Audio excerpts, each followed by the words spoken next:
All right, so 10 minutes after the hour, turning now to Europe, a live look at the Munich Security Conference in Germany. Vice President Vance is there and is set to deliver remarks a little bit later this hour. And the vice president's also expected to speak with the Ukrainian President Zelenskyy as the Trump administration pushes for peace. And Peter Doocy is live at the White House with more. Peter, I was reading that Marco Rubio, his plane, he was supposed to be in that meeting too, and they had to go back because there was a problem with a cracked windshield. He was going to get on another plane, I think he did, and try to head to that meeting. Did he make it?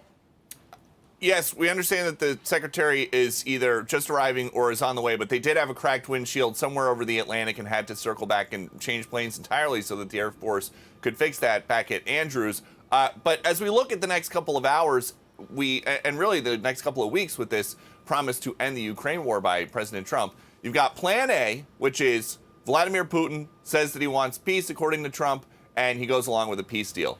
Plan B is, according to something that we just heard, punish Putin, maybe with sanctions and maybe even with military action. That would be a break with statements that we've heard this week, including from the Defense Secretary Hegseth, that U.S. troops will never be fighting in Ukraine. Vice President Vance now says everything is on the table. And Vance is in Munich to try to make a deal with Ukraine's Zelenskyy. Ukraine wants some form of security guarantee from the U.S. The U.S. wants Ukraine's rare earth minerals. Can we get a rare earth deal with Ukraine today, sir? Well, let's see. Secretary Hegseth is in Poland, right next door to Ukraine, and very strategically important to U.S. efforts to aid the Ukrainians. We saw him doing PT with deployed servicemen and women again, and urging NATO partners to increase spending to hold Vladimir Putin to whatever he and Trump and Zelenskyy come up with. As I mentioned, you can have as many flags as you want. But if you don't have hard power, you're not an actual alliance.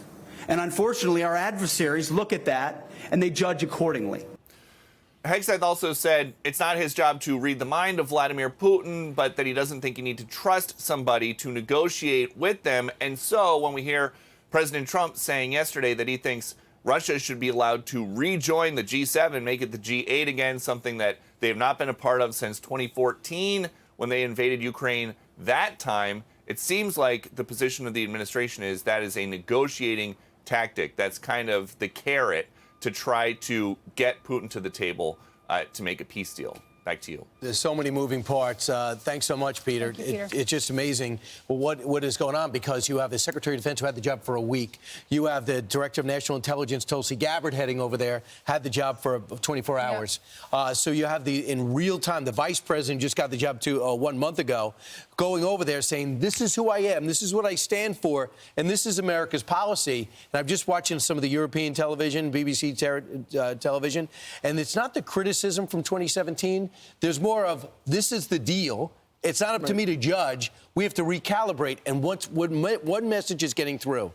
Europe has to spend on defense, and they know it. And isn't it refreshing to see, because we remember what happened in Trump's first term, to see everyone who works for him really going along with his agenda? Because even when Pete was asked, troops on the ground in Ukraine, and he said, that's not my decision, that's the president's decision. Right, and Brian, your point about Europe's going to have to pay more.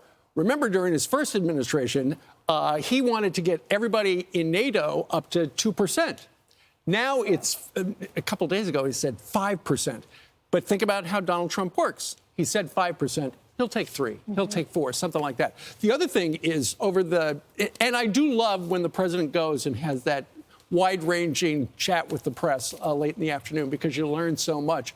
And what we've heard over the last couple of days regarding the negotiations between Trump and Putin, after they said, we're talking, we're working it out, then Zelensky's going, hey, isn't Ukraine going to be part of this negotiation? And today, the European Union's saying, hey, wait a minute, don't forget about us. We're right there. We want to be part of it, too. So it's like, yeah, you can do it, but we got to get this done.